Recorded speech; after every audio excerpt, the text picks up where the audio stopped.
In this exciting episode of the Perry Pod, you can't swing a dead cat without hitting a loser, but only one of them's lucky enough to get Perry as a lawyer. It's Season 2, Episode 2 of Perry Mason, The Case of the Lucky Loser.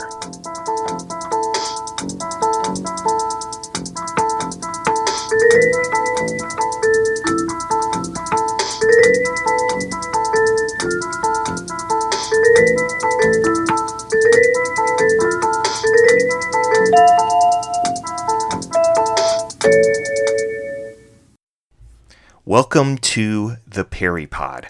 I'm your humble host, Jonathan Searcy, and my purpose here is pretty simple: provide an audio companion to the greatest legal drama in television history, Perry Mason. I plan to do a pod for every episode of the television series, and as time permits, I'll look at some of those made-for-TV movies too.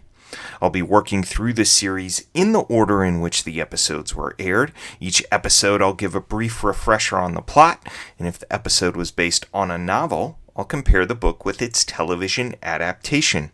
Next, I'll list some key pieces of trivia, as well as tackle the episode's main theme. We'll feature a Perry proverb, a moment of wisdom from the man himself, and then we'll finish with a post-case water cooler, where just like Perry, Della, and Paul, we can rehash the ins and outs of their adventures. But first, to the law library!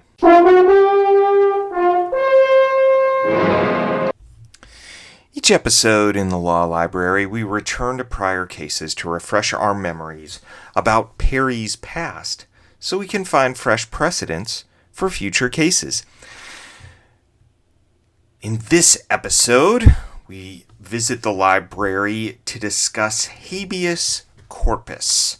The Latin phrase means literally produce the body, and Mason uses it to challenge his defendant's arrest for murder in the case of the Lucky Loser. We've seen him produce a writ of habeas corpus before in the case of the Rolling Bones, the last episode of Season 1. Della, we'll get out a petition for a writ of habeas corpus. I want to present it to Judge Treadwell. You'll remember that Dr. Jackson Norris does precisely the opposite. He does not produce the body. And that gets Judge Treadwell upset. And, well, you know what happens then.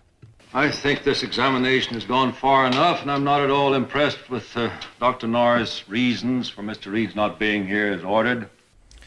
The lesson? When Perry demands that you habeas his corpus, you better do it, but fast. Now, without further ado, let's get to the plot of this episode.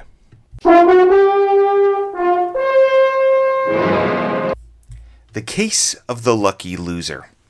Lawrence Balfour is headed on a trip by train, and it appears his wife, Harriet, is sad to see him go. Maybe a little too sad. Write every day, Lawrence. Don't forget. So sad, in fact, that she promptly heads to a cabin after catching a taxi cab and meets her lover, who she says she can't wait to meet. What? An unfaithful wife in a Perry episode? Say it isn't so. Lawrence is on to her game, however, and before the first commercial break, he's following her to her lover's cabin. According to the registration, in the car in front of the cabin, the other man is named George Egan, and after Harriet exits the premises with Egan's car, still shimmering with that adulterous afterglow, Lawrence bumbles his way into the cabin, gets stunned, and fires a shot. All right, Egan, it's me, Lawrence Balfour. Turn on the lights.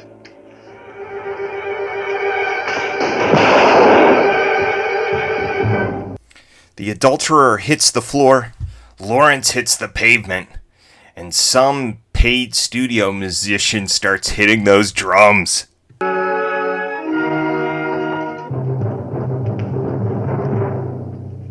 Lawrence gets home, calls his family fixer, Stephen Bowles, and Bowles gives Balfour an alibi and proceeds to run over the body with a car to make the whole thing look like a hit-and-run accident.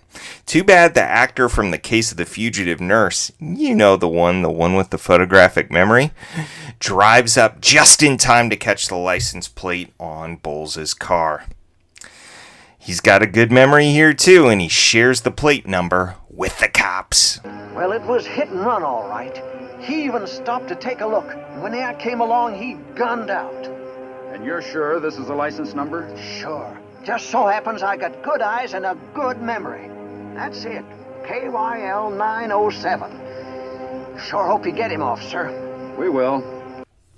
The car Bowles was driving belongs to another Balfour, young Ted, Lawrence's nephew, who was apparently so sloshed after a going-away party for Uncle Lawrence the night before that he doesn't remember what he did.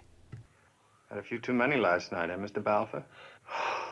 I don't seem to remember too much about last night at all. I don't usually drink. Friend of the Balfour family, Florence Ingle, turns to Perry, and she's got personal reasons for getting involved. Florence, why all this interest in young Ted? Well, I'm concerned about him. Is that the only reason? I think Lawrence would appreciate it if that's what you mean, Perry. But old Stephen Bowles hasn't finished fixing things yet. First, he buys off the license plate spotting neighbor. Cool, $25K, he'll get that done. Then he gets Florence to change her testimony, and as a result, a hung jury. Hamilton Berger ain't too happy about the plea bargain his assistant DA struck with young Balfour. The Balfours don't like being stepped on, and they own half of the state. Well, maybe they don't own our half. I want the body of George Egan exhumed. And here's where Patriarch Addison Balfour gets involved. He doesn't like his grandson Ted compromising, striking a plea. That's no way to fight. What does Ted want, though? I want to know the truth. Did I do it? Was I guilty? Did I kill someone? We learn that Lawrence, still absent, is playing archaeologist and is married a conniving wife, Harriet. Ted's father died in the war, and Ted is Addison's last hope for a Balfour man who can fight and run the business. Maybe in that order. The boy has the fire in him. All he has to learn is to face up to life. Someone has to carry the Balfour banner, and he's my only hope. Lawrence is too busy digging up fossils or lost treasure. My other son could have done it, but that's Ted's father. But the war, so that leaves only Ted. So far, so good. One problem, however. The charge gets changed to murder. Would you be interested in a little information on the matter of George Egan, hit-run victim? The DA ordered the body exhumed. And guess what they found in his skull? A bullet, which makes it a little more your kind of case, Perry. In court, Perry trots out a writ of habeas corpus that argues that Ted can't be tried twice for the same crime. If the court please, we would like to insist upon the defendant's release. Release? Your Honor, the defendant is now charged with first-degree murder. He's not entitled to be released on habeas corpus. But our writ is based upon the constitutional provision that no man shall be twice put in jeopardy for the same offense. It's a compelling writ, and the judge sets it aside. Bowles is so happy with Perry's play that he instructs him to just sit tight, basically not put on a case, so Perry will have an out when they inevitably appeal. Perry doesn't play that way. Bowles is incensed. He fixes things. Perry is gumming up the works. The very next day, Perry gets his walking orders from the Balfours. This just came registered mail, special delivery. They didn't waste any time, did they?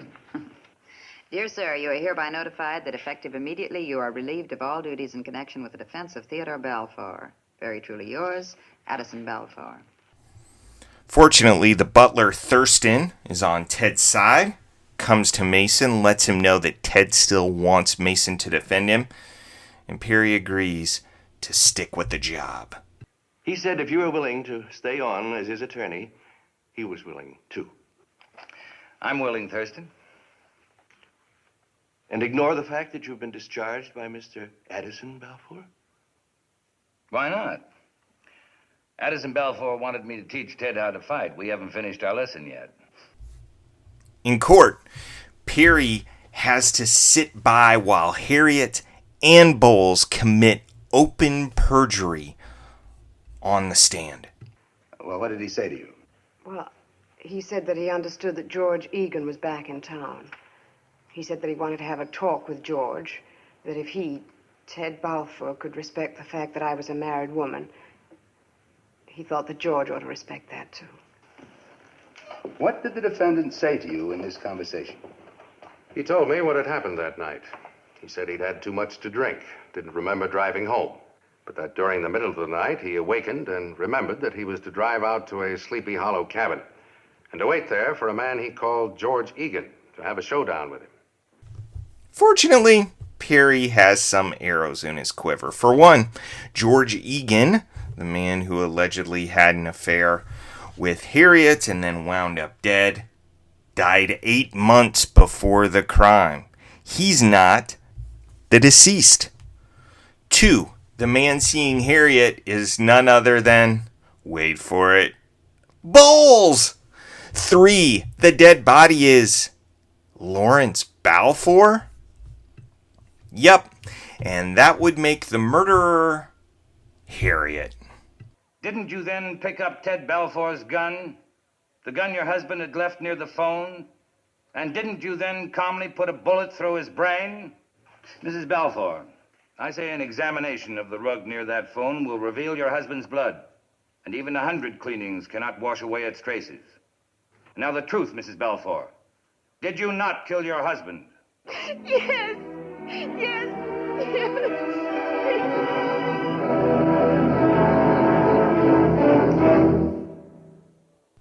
Here's how Ted reacts to the whole thing.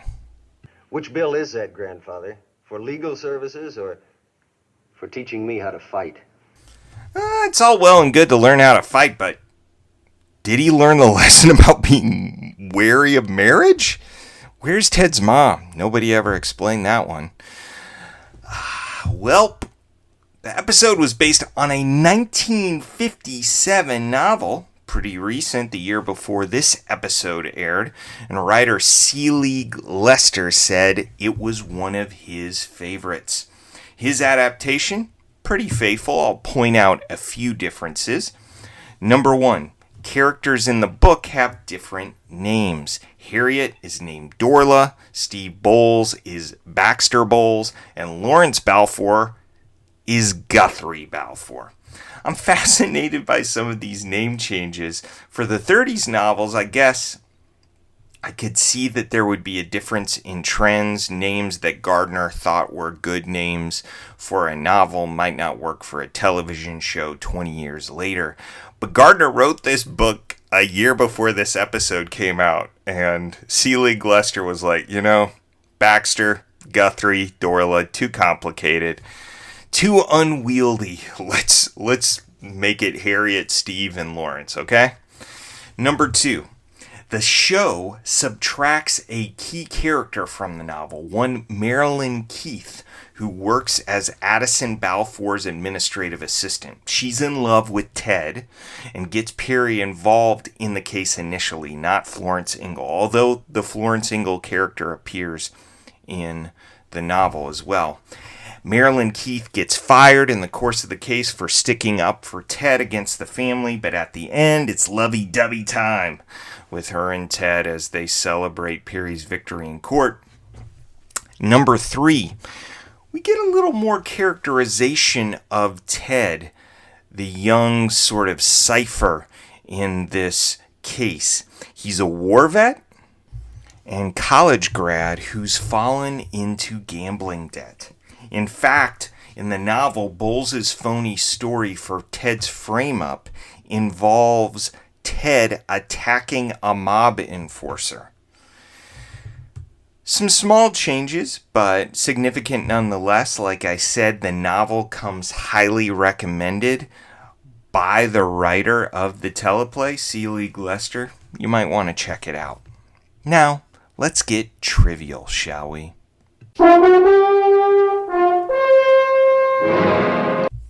Each episode in our trivia section, I give you 3 takeaways. A Paul is a subject worth investigating more. A Della is a character in the story who we investigate further by providing a brief biography of the actor who portrayed the character. And a Perry is something we learn about our intrepid hero. Our Paul this week concerns the case Perry uses as a precedent for his point about double jeopardy. The U.S. versus McDaniels. Your Paul prompt this episode. Is the U.S. versus McDaniels a real case? And if so, what were the case's particulars? Is it a legit precedent? Our Della for this episode concerns our murder victim, Lawrence Balfour, played by Bruce Bennett. Well, this trip's going to be too dangerous, Harriet. It's in the most rugged territory in the Sierra Madre Mountains. Bennett was born Herman Brix, and he was a star football player and athlete, even representing the United States in the 1928 Olympics as a shot putter. His athletic skills got him into movies and gave him a chance to be Tarzan. But during the filming of a 1932 football flick, he broke his arm, and the role went to Johnny Weissmuller. Bennett did get a second chance at the role in 1935 in a series of low-budget serials about Tarzan, where his character, it was said, remained truer to the Edgar Rice Burroughs books than the Weissmuller adaptations.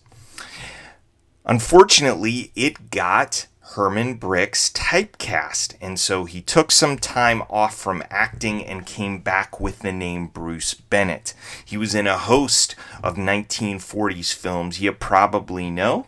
You may have seen him in Treasure of the Sierra Madre or Mildred Pierce, where you probably remember him best as Mr. Mildred Pierce. Bennett stopped acting full-time in 1960, though that didn't stop him from appearing on Perry 4 times during the 1960s. He made his living as a vending machine distributor after retiring from acting and lived to be 100. His bio on IMDb says he continued to push himself athletically and even was skydiving in his 90s. You go, Bruce Bennett! Our Perry for this episode involves our intrepid hero's relationship with the family patriarch. Perry generally earns respect from the older generation. He certainly does here with the most senior Balfour. Mason, you did a fine piece of work. Present your bill to Balfour Allied Associates. One senior citizen he's combative with, however, the aged George Lutz in the case of the nervous accomplice. Why is this interesting? Because Richard Hale. I'm confused. I was under the impression you were going to subdivide that county property for tract houses. I don't care what your impression was. We're here to talk money, not impressions, and oil is money. Perry is a man of wisdom. In general, the patriarchs in this show know enough to side with Perry. If they don't, we know they're not very wise. See, for instance, Martin Wellman in the case of the demure defendant, or Edward Norton in the case of the sulky girl, or Ned Bain in the case of the green-eyed sister. The theme for this episode is fighting. In one corner, we have the advocate for fighting foul, Stephen Bowles. Then you'd better add up all the figures again, Mason. Because if you try to double-cross me, I'll make you the sickest lawyer in this state. And don't you ever think I can't do it. If you have any idea of how powerful Balfour Allied Associates is, multiply it 100 times. We cannot be hurt. We're not about to let some outside lawyer foul up the gears. He makes a compelling case. And even Perry has to admit, Bowles is loyal. He was true to his trust until he himself became involved. That loyalty, however, is ultimately only to himself. If you're dropping $25,000 to cover things up, you're figuring you don't have to fight fair because the rules don't apply to you. You can kill, commit adultery, steal, bear false witness. I mean, this guy does a number on the back half of the 10 Commandments and doesn't blink an eye. The show's producers wisely got Douglas Kennedy, the man who was the murderer and bad cop in the case of the moth-eaten mink. Top-notch casting there.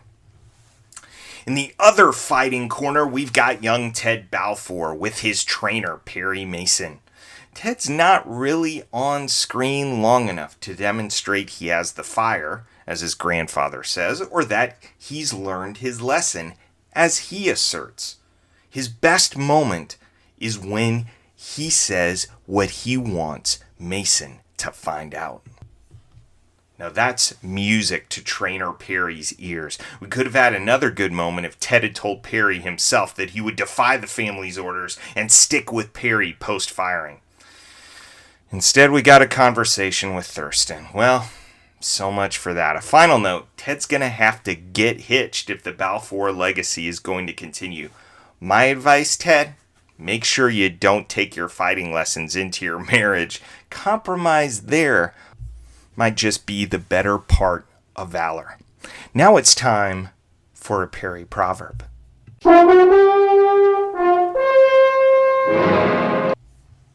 Perry's tete-a-tete with Stephen Bowles is simply great television. When Bowles gives Perry orders, he provokes Perry into giving Bowles a statement of principles.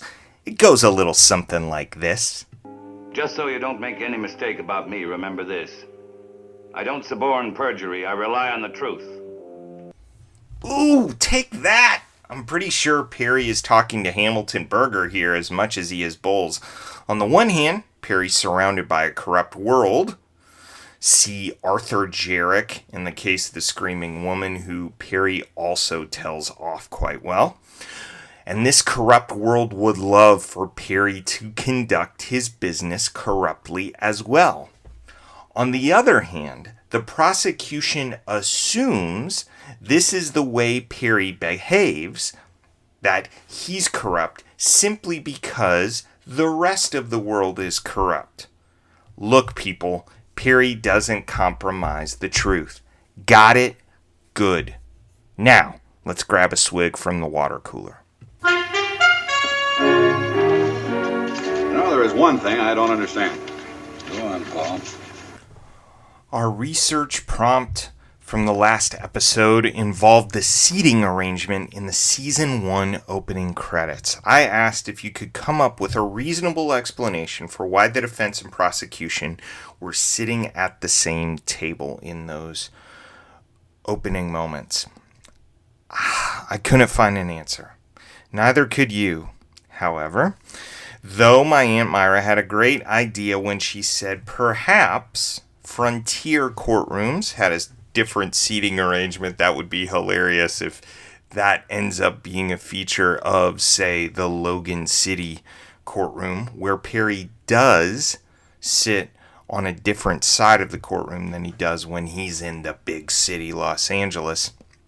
I've also seen drawings of British courtrooms from the 19th century where a long table accommodates both the prosecution and defense, but nothing on this side of the pond. Just a side note, a joke within my family was that the file being passed from Perry to Paul and Della and then Tragenberger was a script with Della and Paul saying, "Did you see what happens in this one?" And then Hamilton and Trag sort of looking at each other with a grimace that said, "Do we lose again?"